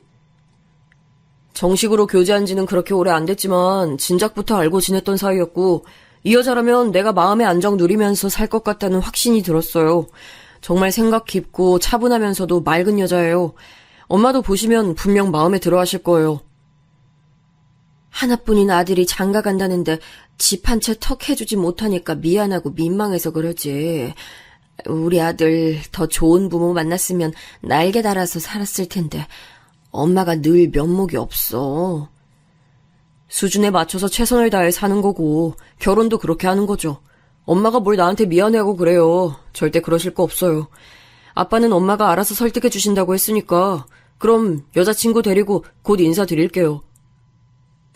아들이 하도 확고하길래 부족하고 해준 게 없는 엄마인 제가 마음을 돌려볼 엄두조차 못 내고 허락을 해줬죠. 과연 어떤 아가씨길래 저희 아들을 그리 사로잡았는지 궁금했는데요. 이제 여기서 제 며느리 소개가 드디어 나오네요. 며느리는 첫인상이 참 고요했어요. 웃을 때도 소리를 크게 내는 법 없이 눈가만 접으면서 웃더군요. 며느리는 집안이 돌려 말할 것 없이 변변찮은 수준이었으나 결혼하게 되면 최소 3천만 원은 지원을 받기로 했다고 말을 하더라고요. 딱 액수가 정해져 있다는 게 희한한 것 같아서 집안 얘기를 제가 물어보게 됐어요. 그랬더니 며느리 집안에는 나름의 사정이 있었더라고요. 사정이 있어서 어릴 때 작은 이모 손에서 컸어요. 그래서 외할머니와 작은 이모에게 제가 애착이 있고요. 저희 엄마께서도 당연히 그 두 분께 늘 고마워하셨죠. 그런데 외할머니께서 크게 건강 문제를 앓게 되시고 작은 이모마저 정신질환으로 갑자기 치료를 받게 되시면서 엄마께서 그 두 분에게 매달려 지내게 되셨고 아빠께서는 여기에 불만을 품으셨어요. 그러다가 이혼까지 가셨고요. 며느리는 이혼 가정에서 자라온 경우였어요. 원래 외동은 아니었고 아래로 남동생이 있었으나 첫 돌을 앞두고 돌연 떠나버렸다고 했어요. 갓난아기들에게 그런 일들이 종종 벌어지는 것은 저는 옛날에 몇 번 들어서 접해본 적이 있었는데 며느리 집이 그런 비극을 겪었던 거예요. 돌연 아기가 떠나버린 것을 두고 부모는 속에 쌓인 것이 있었으나 서로를 원망하는 마음을 억누르고 살아왔다가 본격적으로 싸울 계기가 생겨버리자 아예 이혼까지 간 것이라고 며느리가 무덤덤하게 설명해줬죠. 저는 사정은 꽤 다르지만 화목하지 않고 매사에 어려웠던 친정에서 나고 자란지라 며느리가 안쓰럽게 느껴졌던 것 같아요. 엄마께서는 이혼하시며 아빠께 저를 키울 돈을 달라고 요구하셨어요. 그리고 아빠께서는 제가 더 커서 결혼할 때가 되면 그때 돈을 지원해 주시겠다고 하셨고요. 그게 이제 3천만 원이 된 모양이었어요. 며느리는 자기 부친과 교류를 안 하고 살아왔다고 하더군요. 결혼할 때가 아니면 자기한테 연락 절대 하지 말라고 그 부친이 신신당부를 했었다네요. 결과적으로 돈을 보내준 것 말고는 며느리의 결혼에 그 어떤 관여도 하지 않아서 저도 그분의 얼굴을 뵙지 못했어요.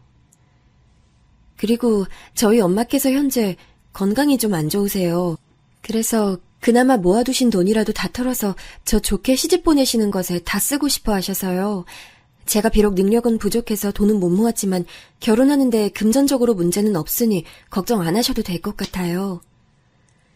돈 얘기를 꺼내던 며느리의 모습이 그 순간 어찌나 처량해 보였는지 몰라요.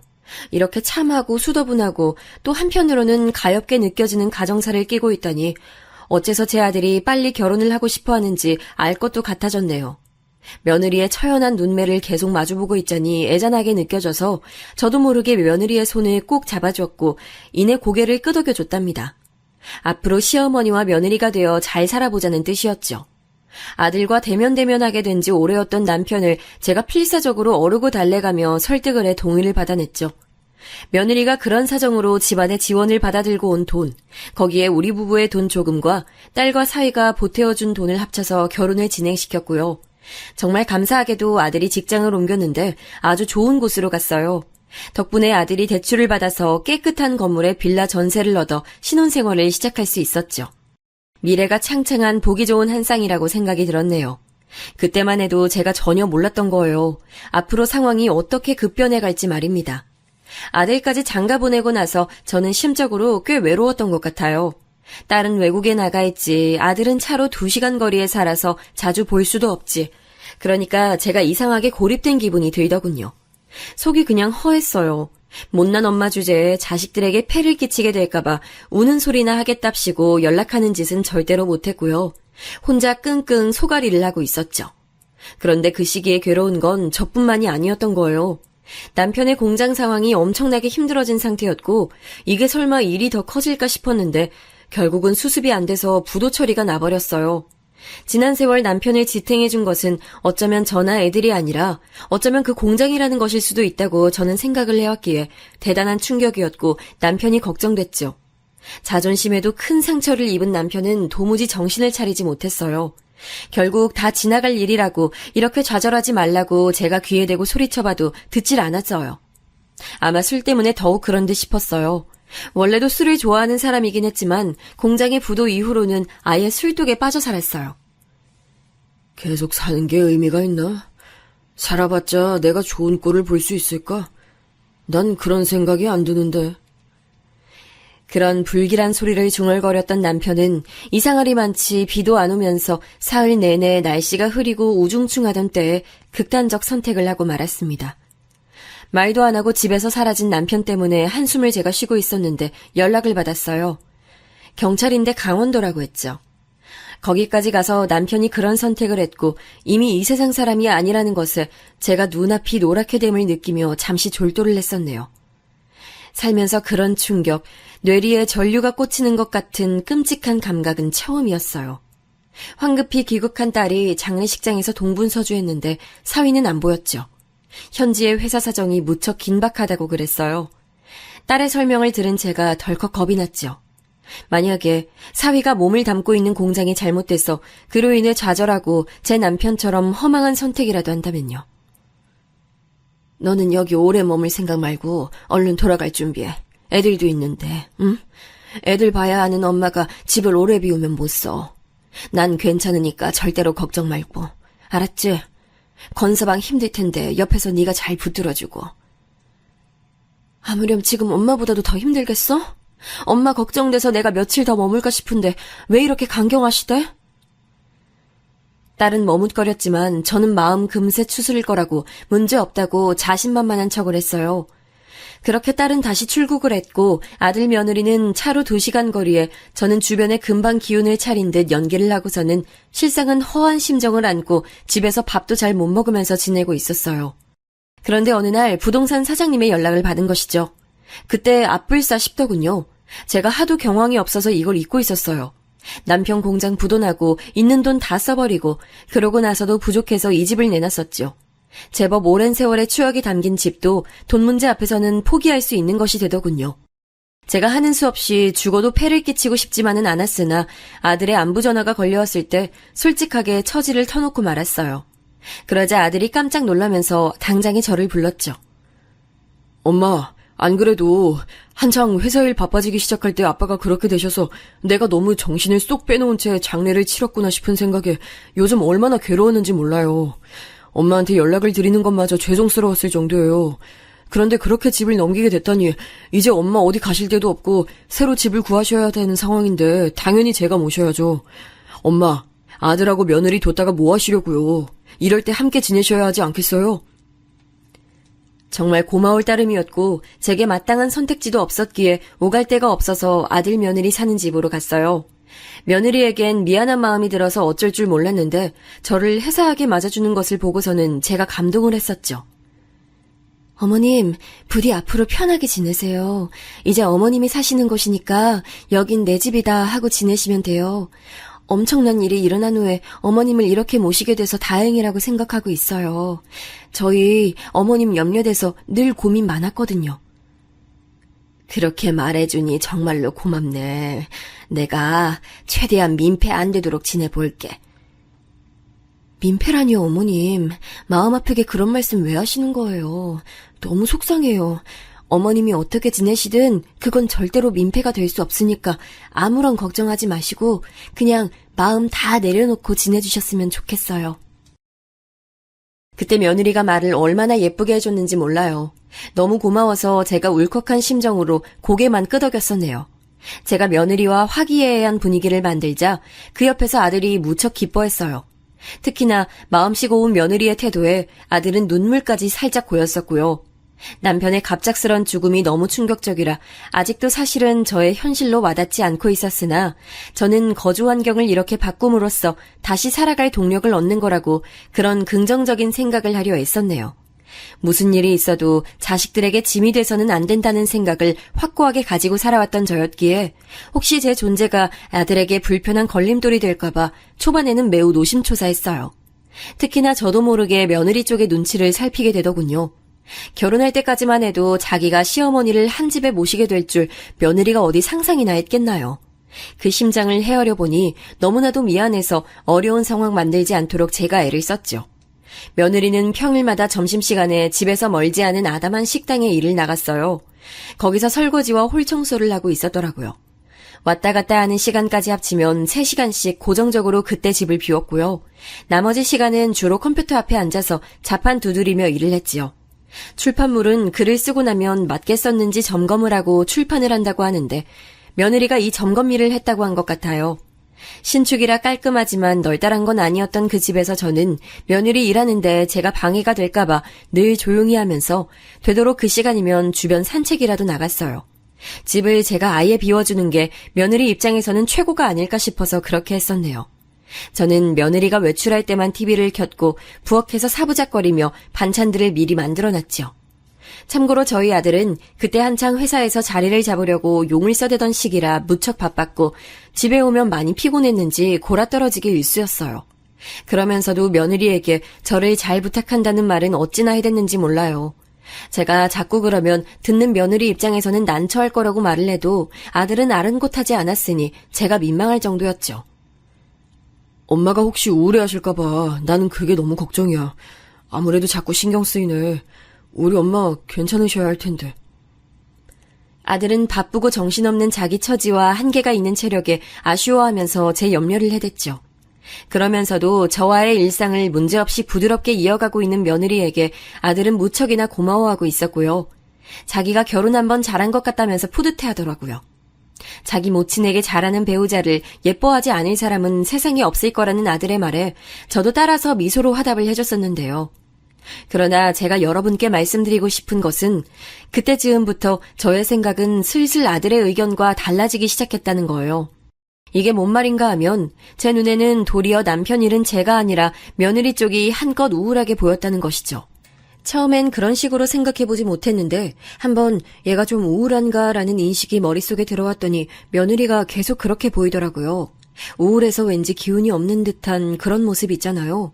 제가 며느리한테 아무 부담 주고 싶지 않아서 대화를 잘 거는 것도 아니었습니다만 그래도 짧은 얘기나마 나누면 며느리가 어딘가 정신이 빠져 보인다는 인상을 받을 수 있었어요. 어찌 보자면 저에게 태도를 건성으로 하고 있는 듯도 싶었죠. 지켜보던 제가 조마조마해서 하루는 아들에게 몰래 말했어요. 며느리의 상태가 어딘가 독특한 것 같다는 저의 판단을 말이죠. 그랬더니 아들이 펄쩍 뛰듯 놀라면서 바로 부인을 하더군요. 원래 사람 자체가 차분하고 가끔은 혼자 공상에 잠겨있는 취미가 있을 뿐이야. 나랑 연애할 때도 종종 그랬어. 자기 입으로 자기는 사색을 즐기는 사람이라고 했었고. 엄마, 무슨 걱정하시는 건지는 알겠는데 단순한 노파심이에요. 아들의 말을 듣고 보니 일리가 있더군요. 제가 너무 기우를 부렸구나 싶었어요. 그리고 희한하게도 며느리가 아들이 없을 때만 우울해 보였기에 심심해서 그런 거였다는 짐작도 들었고요. 아무래도 제가 민망한 착각을 한 듯 싶어서 앞으로는 생각을 고쳐먹으리라 다짐했었어요. 미묘한 느낌이 있긴 하지만 표면적으로는 몹시 평화로웠던 일상이 이어졌고 그것에 금이 간 것은 며느리가 저를 향해 무서운 얼굴을 하며 이렇게 화를 냈을 때부터였죠. 어머님, 이건 대체 왜 여기다 두셨어요? 제가 분명히 매번 두는 위치가 따로 있는데요. 원래 위치를 뻔히 아시면서 왜 여기다 굳이 두신 거예요? 네? 제가 우습게 보이세요? 그때 심장이 어찌나 벌렁거렸는지 모릅니다. 늘 고요해 보였던 며느리의 얼굴은 인상으로 팍 구겨져 있었어요. 내가 별 생각 없이 그랬구나. 아유, 미안하다. 앞으로는 주의하마. 직접 말씀하셨으니 앞으로는 꼭 주의해주세요. 다음에 또 이러시면 그때는 어머님이 저랑 싸우시고 싶다는 의미로 받아들일게요. 세상에나 제가 알던 며느리가 맞나 싶었습니다. 사실 그동안에도 저를 가끔씩 흘겨본다는 느낌을 받았던지라 찝찝한 구석이 있었는데 속으로 혼자 착각이겠지 하며 애써 넘겼거든요. 그런데 그게 착각이 아니었나 보더군요. 앙칼진 걸 넘어서 포악한 며느리의 본성에 놀란 저는 적응할 틈도 없이 저에게 쏟아지는 무차별적인 혐오를 마주해야 했어요. 또 집구석에 틀어박혀 계셨네. 밖에 나갔다 와서 어머님 이렇게 바로 보는 거 제 입장에서는 너무 불쾌하다고 말씀을 드렸는데요. 왜 떡하니 거실에 계세요?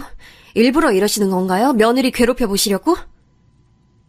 아니야. 그건 오해야. 네가 들어올 때 내가 집에 안 있으려고 산책을 오늘도 맞춰서 나갔는데 설마 네가 평소보다 훨씬 늦게 귀가할 줄은 몰라서 내가 시간 조절을 잘 못했구나. 아예 안 돌아오셨으면 됐을 일을 어렵게 돌아가시네요. 정말 지긋지긋해. 찰거머리가 따로 없네. 뭐라고? 너 이제 아주 작정하고 막 나가자는 거니? 우리 아들 앞에서는 안 그러면서 나랑 둘이 있을 때만 돌변하는 것도 내가 지금까지 참아줬다만 네가 이렇게 정도를 모르고 군다면 나도 가만히 있을 수 없어. 어머? 가만히 안 있으면 뭐 어쩔 건데요. 불청객 주제에 적반하장으로 나오시네? 그놈의 우리 아들 타령도 지겨워요. 들을 때마다 짜증나서 환장하겠다고요. 어머님, 대체 언제 나가실 거예요? 언제쯤이면 이 집에서 사라지실 거냐고요? 며느리가 크게 소리를 내질렀고 저는 심장이 떨려와서 거실 바닥에 주저앉고 말했어요.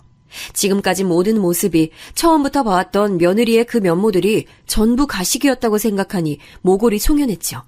온갖 착하고 온화했던 척을 그간 일부러 했다는 것과 저에게 이렇듯 본 모습을 드러내며 패악을 부린다는 것 모두 무섭게 느껴졌어요. 남을 기만하고 속이는 걸 이렇듯 쉽게 하는 사람이 보통 내기일 리가 없었으니까요. 제가 놀란 가슴을 갈무리하지 못하는 것 또한 며느리는 한껏 비웃어댔죠.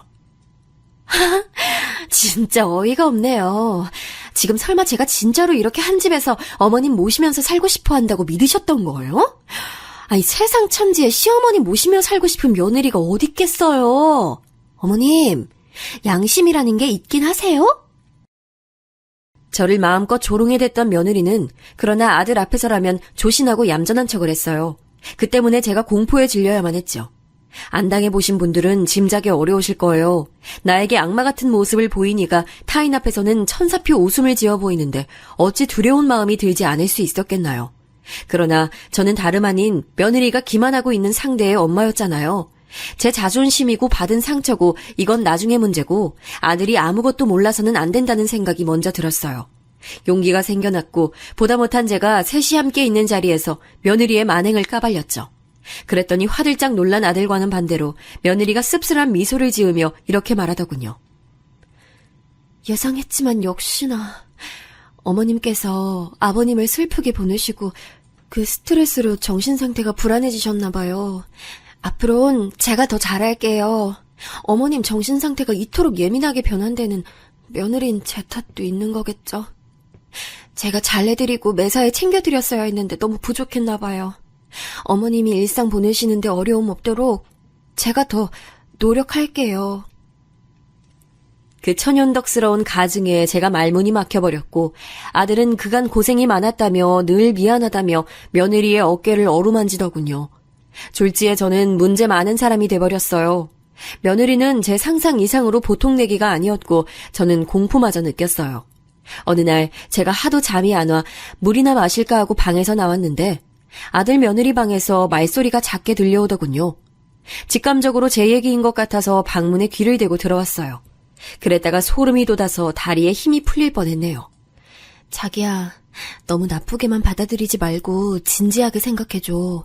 내 생각에는 어머님이 혹시 치매가 오신 건 아닐까 싶거든.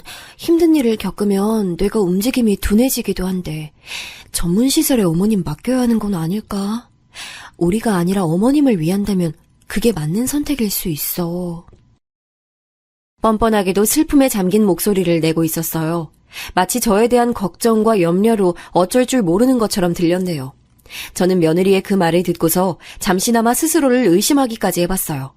왜냐하면 제가 진짜로 치매여서 환청환각에 당하고 있나 싶었거든요. 그러나 저는 정신이 멀쩡했어요. 그만큼 철저히 연기를 하는 며느리가 무서운 인물이었던 것이죠. 그런 존재와 결혼 생활을 영위한다면 나중엔 저희 아들이 위험한 상황에 빠지는 건 아닌가 싶어졌어요. 며느리가 무척 치밀하고 겉으로 보기에는 차분하고 참해 보이니 저희 아들도 언제든 억울하고 괴로운 피해자가 될 수도 있는 노릇이었죠.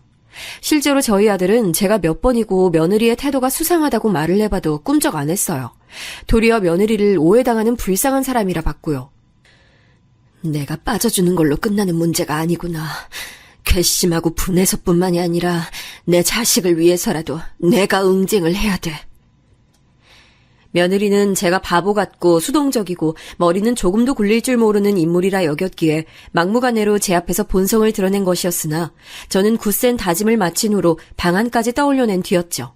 데뷔를 해놓고 난 뒤 어느 날 친정에 다녀온다던 며느리가 몹시 안색이 나빠진 채로 귀가했어요.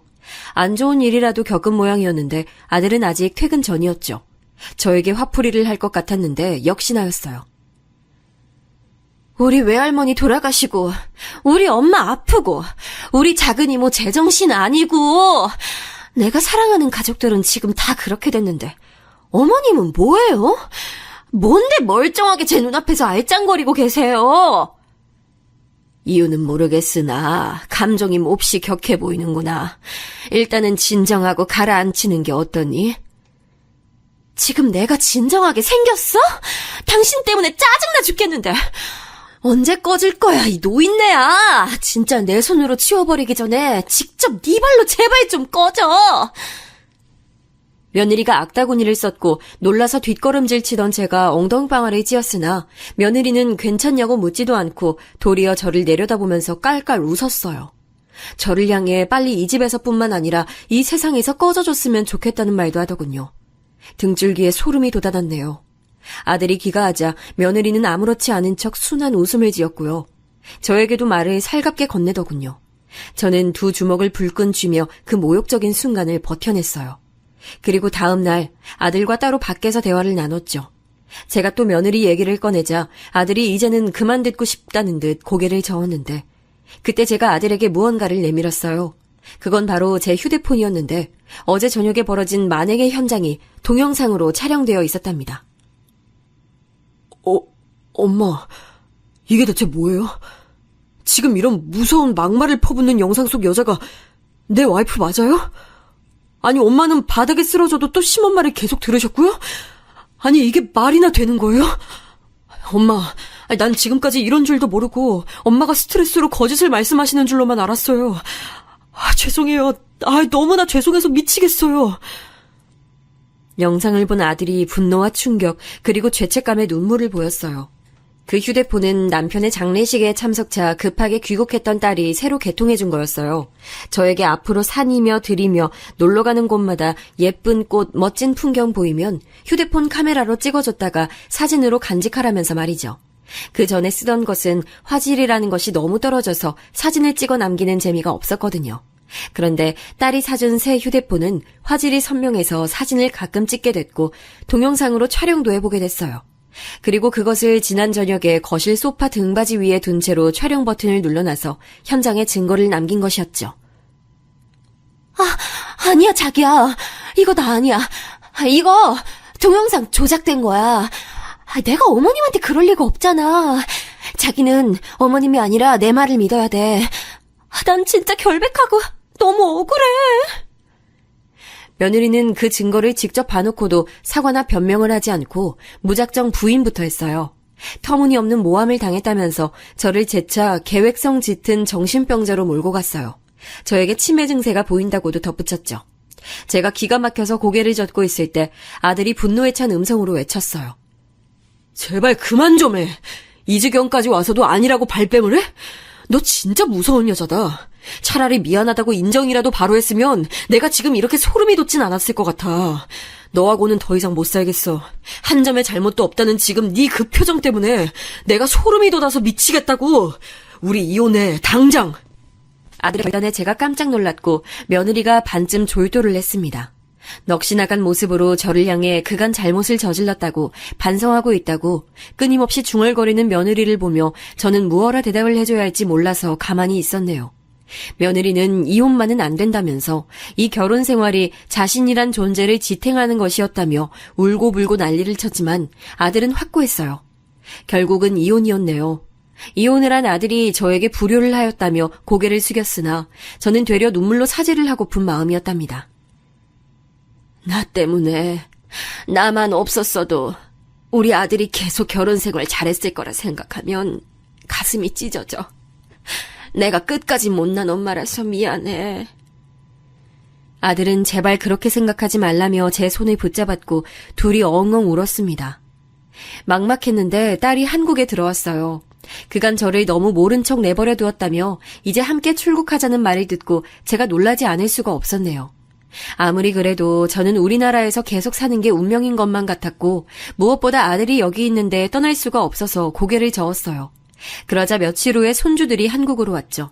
현지에서 바쁜 서인은 저에게 전화를 해대며 간청했어요.